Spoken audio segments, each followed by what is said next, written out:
O'sha kuni mening katta qizim dunyoga kelgan kun edi. Men nihoyatda baxtli edim. Kasalxonada yurardim, ammo koridordan o'tayotganimda yig'layotgan bir erkakni ko'rib qoldim. Bu meni ta'sirlantirdi. Yoniga bordim va nima bo'lganini so'radim. Uning javobi yuragimni ezdi. U aytdiki, qizi o'lim bilan kurashyapti, yuragi ishlamayapti, ammo u davolanish xarajatlarini to'lay olmaydi.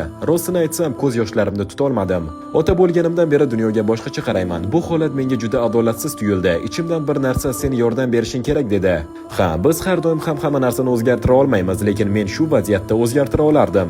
Bu bilan maqtanmoqchi emasman, faqat haqiqatni aytyapman. Men qizaloqning butun davolanish xarajatlarini to'lab berdim, otasining qarzlarini ham yopdim. O'sha kuni biz Yeva ismli 7 yoshli bir qizning hayotini saqlab qoldik. Yana bir ajablanarli narsa, o'sha kuni mening qizim ham dunyoga keldi. Bu tasodif emasdek tuyuldi, shuning uchun biz ham unga Yeva deb ism qo'ydik. Bu voqea avval kasalxonaga, keyin butun dunyoga tarqaldi. Men har doim faqat yaxshi futbolchi emas, balki yaxshi inson bo'lishga ham harakat qilganman. Agar Ronaldoning qilgan ishi hurmatga sazovor deb hisoblasangiz, kommentariyada bitta u uchun qarsak emojisini qoldirib keting va Luminex kanaliga obuna bo'ling.